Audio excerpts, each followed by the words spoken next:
All right, the Joker, Batman's arch nemesis, is Gotham's crown prince of crime. He has intrigued audiences for years, but it wasn't until Batman the Animated Series where he got a love interest in Harley Quinn. So she is now being played on the big screen by the one and only Lady Gaga. And in this week's movie trip presented by Muska Lighting, Paul McGuire Grimes sits down with one of the stars of the Joker. Betsy, how do I say it? Folie À Deux. Thanks, Bets. 2 years ago, the name Arthur Fleck hit Gotham like a hurricane. The trial of the century. They believe Arthur Fleck to be some kind of martyr. Well, he's not. He's a monster. The first film was so successful, and you're no stranger to doing big franchises, beloved properties. How do you handle expectations going in? I don't think about them. My only expectation is that my only wish is that the film works as a piece of art. And I honestly believe that, but I understand as well. With this one in particular, I was actually hoping for the people who set it up, that with the amount of leaps they were taking, artistic leaps, and in every other way, creatively, they were going for it. Yeah. Like, it's a sequel, and at the same time, it's an utterly different entity, this one. And there was such courage involved in taking that full leap of faith, and I'm not sure even if the faith was there. It was just, let's take the leap. And it was like that conviction of, I think Todd said something about, if it doesn't scare the life out of you, what's the point in doing it? And I just, when that happens, I want people to respond but to be honest, once I see the movie myself and I find myself moved by it, that's what I really wanted to begin with.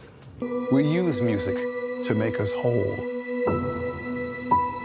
to balance the fractures within ourselves. Now, I love one of the themes of this movie is about music therapy, and the line is, we use music in its class to make us feel whole. When did you, Lady Gaga, know that music made you whole and that was how you were going to change the world? You know, there's a song that I wrote when I was really little called We'll Find a Way to Love Again.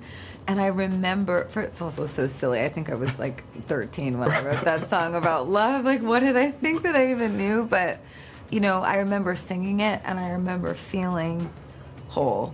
Yeah. And, you know, there's something about songwriting, singing, acting, all of these things that they made me feel whole as a kid, because I always felt really different, and it was like the way that I healed myself was with the arts.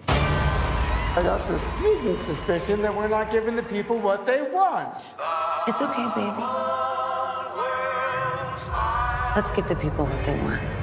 Describe Lady Gaga as a collaborator, because I can't imagine anyone else in this role besides her. No. It's so interesting, like, my idea of who she was and who I was going to be working with was intimidating.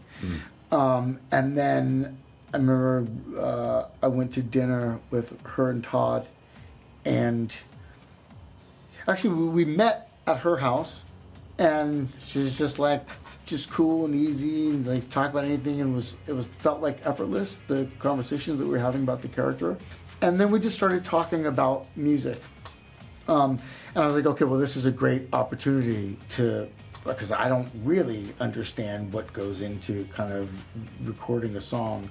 And it was just, she has a way of explaining kind of the process, and she talks about music and what it means to her in a way that is, it's really intimate and interesting. How early on was Joaquin involved in like planning what the sequel story and the themes were going to be? Because I'm assuming that he's very particular about Arthur and how he would treat Arthur.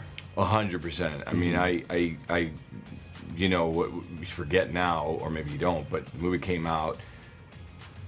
A couple months later, the pandemic starts, and we're all locked away, and I'm start going, maybe we should do a sequel, and I start texting Joaquin, and we just start talking about it. So pretty early on. And then I said, well, let me go off with Scott Silver, who I write these movies with, and bring you, you know, something to at least, you know, I think I probably showed him an outline of some sort to start Joaquin. I want to see the real you.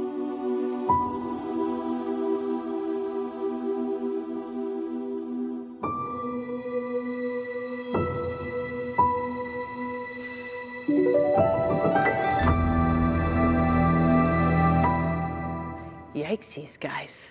That was scary at the end, Drew. Did you do that on purpose? I did. Oh my gosh. Okay, Joker, Folie À Deux. Beautiful. One Semester of French, guys, is now in theaters. For interviews and reviews of movies and streaming services, you can visit Paul's website. It's paulstriptothemovies.com. And Twin Cities Live's movie trip is presented by Muska Lighting. We all love that saying. Lighting is the jewelry of the home. Oh my gosh, I love these fixtures. You can visit one of Muska Lighting's 2 locations to find your statement piece.